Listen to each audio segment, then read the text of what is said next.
ইবনে আব্বাস রাদিয়াল্লাহু তাআলা আনহুমা বলেন, ইমাম হাকিম মুস্তাদরাকের মধ্যে হাদিসটি বর্ণনা করেন, রাসূল করিম সাল্লাল্লাহু আলাইহি ওয়াসাল্লাম ইরশাদ করেন, ইগতানিম খামসান ক্বাবলা খামসিন, পাঁচটা জিনিস তোমার জীবনে আসার আগে, যেই পাঁচটা জিনিস বর্তমানে তোমার কাছে আছে ওটাকে তুমি গনিমত মনে করো, মহামূল্যবান মনে করো এবং ওইটাকে সৎ ব্যবহার করো। এক নম্বর, শাবাবাকা ক্বাবলা হিরামিকা, তোমার যৌবনকে তুমি মূল্যবান মনে করো, মূল্যায়ন করো। বৃদ্ধকাল আসার আগে এখন আমার যৌবন আছে, আমি দাঁড়াতে পারছি, এখন আমার যৌবন আছে, আমি বসতে পারছি। যখন আমার বয়স হয়ে গেছে, রুকুতে যাইতে পারি, সিজদা দিতে পারি না, আমি দাঁড়ালে বসতে পারি না, তাহলে এখন যদি আমি বৃদ্ধ যখন হয়ে গেলাম, হাজারবার যদি চেষ্টা করি, যাই নামাজে দুই চোখের পানি ছেড়ে দিয়ে সিজদা দেওয়া আমার পক্ষে সম্ভব নয়। আমার নবী বলেন, তোমার যৌবন কাল আছে, অন্তত রাত 3টায় যখন সবাই ঘুমিয়ে গেছে তুমি উঠে যাও, উঠে তুমি অজু করে যাই নামাজে দু চোখের পানি ছেড়ে দাও। ওই দুই চোখের পানি এত পাওয়ার, এত ক্ষমতা, তোমার দুটো চোখের দুই ফোঁটা পানি তোমার জন্য জাহান্নামের আগুনকে হারাম করে দিবে। তো সেই জন্য যৌবনকে তুমি গুরুত্ব দান করো, এই যৌবনকে তুমি খারাপ কোনো কাজে খাটাইও না, প্রেমের মধ্যে খাটাইও না, ইফটিজিংয়ের মধ্যে দিও না, কোনো নারীর পিছনে ঘুরিও না, ধন সম্পদের লোভে এদিক সেদিক যেও না, কোনো ব্যক্তির কারো চামচামি করিও না। তুমি এই যৌবনকে আমি আল্লাহর প্রেমে দিয়ে দাও। এটাই হচ্ছে রব্বে করিম আমাদের কাছে এটা চায়। 2 নম্বর হচ্ছে ওয়াসিহহাতাকা ক্বাবলা সাকামিকা, এখন আমি সুস্থ আছি, এখন আমি ভালো আছি। আমার নবী বলছেন, ওই সুস্থতাকে গনিমত মনে করো। অসুস্থ হওয়ার আগে তুমি যদি বিছানায় শুয়ে যাও, তুমি যদি আইসিইউতে চলে যাও, হাজারবার যদি বলো আমি আরেকটা সিজদা দিতে চাই, মাওলা মরার আগে আমি যাই নামাজে আসতে চাই, তুমি আসতে পারবে না। কত মানুষ দাঁড়িয়ে আছে, হঠাৎ করে হার্ট অ্যাটাক করে মারা গেছে।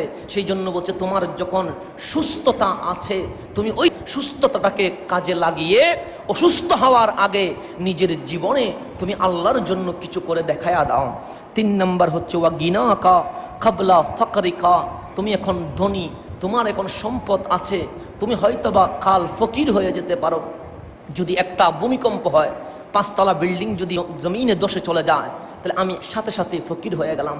আমার কোটি টাকার মালিক, আমি রাস্তা দিয়ে হাঁটতে লাগলাম, আমার অ্যাক্সিডেন্ট হয়ে গেছে, যদি আমার অ্যাক্সিডেন্ট হয়ে যায়, 3-4 বৎসর হসপিটালে কাটাতে কাটাতে আমার সম্পদগুলো শেষ হয়ে যায়। আপনি দেখবেন যারা ক্যান্সারে আক্রান্ত হয়েছে, ছিল কোটিপতি, 3-4 মাস যখন একটার পর একটা কেমো দিতে লাগলো, এখন আর দান করতে পারে না, কারণ এখন কেমোতে চলে যায়, ইন্ডিয়াতে নিতে হয়, এখন নিতে হয় বিভিন্ন সিঙ্গাপুরে, বিভিন্ন বড় বড় ক্লিনিকে ভর্তি করাতে হয়। এখন দেখবেন 3-4 বছর বেঁচে ছিলেন, কোটি কোটি টাকা যেটা অর্জন করেছিলেন, এক ক্যান্সার রোগীর পিছনে সকল টাকা চলে গেছে। 3 বছর পর উনিও মারা গেল, ওনার সম্পদ আর কোনো কাজে আসে নাই। সেই জন্য আমার নবী বললেন, ওয়া গিনাকা ক্বাবলা লা ফাকরিকা, তুমি গরিব হওয়ার আগে, তুমি যখন ধনী ছিলে তখন ওই টাকাটা কোথায় ব্যয় করছো এটা ভালো করে হিসাব করো, কারণ ওই ধনী হওয়াটাকে তুমি গনিমত মনে করো। ওয়া ফারাগাকা ক্বাবলা শুগলিকা, তুমি ব্যস্ত হওয়ার আগে তোমার যে ফ্রি টাইম আছে ওটাকে তুমি গনিমত মনে করো। আজকে আমি হোম কোয়ারেন্টাইনের কারণে ফ্রি টাইম, তো এখন আমাকে যদি বলি লুডো খেলবো কিনা, দাবা খেলবো কিনা, এটা বড় লজ্জাকর। আমার এই সময় হচ্ছে সিজদা দেওয়ার সময়, এই সময় হচ্ছে রাত 3টায় যাই নামাজে বসার সময়, কারণ আমি যখন চাকরি শুরু হয়ে যাবে তখন আমার রাত 3টায় সিজদা দেওয়ার আমার সুযোগ হবে না। সেই জন্য বলছে ওয়া ফিরাদাকা ক্বাবলা শুগলিকা, ব্যস্ত হওয়ার আগে তোমার ফ্রি টাইমটাকে তুমি মূল্যায়ন করো, রবের দরবারে তুমি সিজদা দাও। তুমি স্টুডেন্ট আছো, 3-4 ঘন্টা পড়ালেখা করার পর তুমি ফ্রি হয়ে গেছো, কিন্তু তুমি যখন জবে ঢুকবা, সংসার যখন হবে, তুমি ব্যস্ত হয়ে যাবে।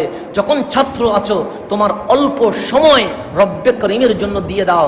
তুমি ঘুমিয়ে যাও এশারের নামাজ পড়ে, রাত 3টায় উঠে তুমি তাহাজ্জুদ শুরু করে দাও, কারণ তোমার এই ফ্রি টাইম তোমার জীবনে আর কখনো আসতে পারবে না। যদি না আসে তাহলে রাত 3টায় তুমি কখনো সিজদা দিতে পারবে না। 5 নম্বর ওয়া হায়াতাকা ক্বাবলা মাউতিকা, তোমার জীবনকে তুমি মূল্যায়ন করো মৃত্যু আসার আগে।